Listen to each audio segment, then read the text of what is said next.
आज हम बात करेंगे 1984 के सिख दंगों की, भारत का काला सच।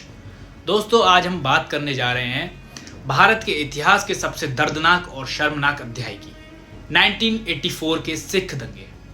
ये वो दौर था जब देश की राजधानी दिल्ली समेत कई जगहों पर सिख समुदाय और सिर्फ उनकी पहचान की वजह से उनको मौत के घाट उतारा जा रहा था।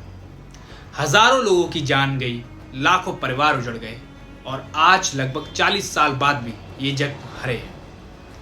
कहानी शुरू होती है जून 1984 से, ऑपरेशन ब्लू स्टार। अमृतसर का स्वर्ण मंदिर, जो सिखों की आस्था का सबसे बड़ा केंद्र है, वहां खालिस्तानी उग्रवादी छिपे हुए थे।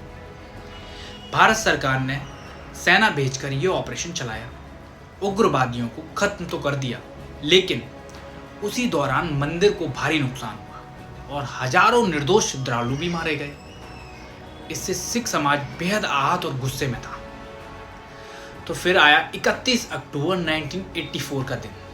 प्रधानमंत्री इंदिरा गांधी की हत्या उन्हीं के सिख बॉडीगार्डों ने कर दी और इसके बाद जो हुआ उसने पूरे भारत को शर्मसार कर दिया। दंगे कैसे फैले? इंदिरा गांधी की हत्या की खबर आते ही दिल्ली और अन्य शहरों में सिखों के खिलाफ हिंसा भड़क उठी। भीड़ ने सिखों के घर, दुकान और गुरुद्वारे जला दिए।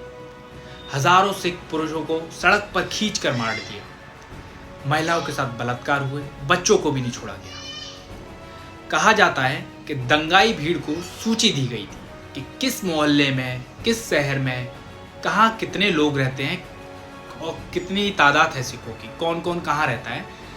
भीड़ को पेट्रोल, डंडे, हथियार सब उपलब्ध कराए गए थे। सबसे बड़ा आरोप उस समय की कांग्रेस सरकार और उनके नेताओं पर लगा। कहा गया कि कई बड़े नेताओं ने भीड़ को उकसाया और सिखों पर हमला करने के लिए बढ़ावा दिया। राजीव गांधी, जो उस टाइम के प्रधानमंत्री थे, इंदिरा गांधी की मृत्यु के बाद उनको प्रधानमंत्री का पद सौंप दिया गया। उन्होंने कहा था, जब कोई बड़ा पेड़ गिरता है तो धरती हिलती है। यह बयान आज भी सिख दंगों के साथ जोड़ा जाता है। लेकिन दुख की बात यह है कि हजारों लोगों की मौत के बावजूद असली गुनहगार दशकों तक बचे रहे। 1984 के दंगों में आधिकारिक तौर पर लगभग 3000 सिख मारे गए, लेकिन जमीनी सच्चाई इससे कहीं बड़ी है। हजारों परिवार भी न्याय की लड़ाई लड़ रहे हैं। कुछ नेताओं को सालों बाद सजा मिली, लेकिन ज्यादातर दोषी बच निकले। ये दंगे भारत के इतिहास पर एक स्थायी धब्बा है।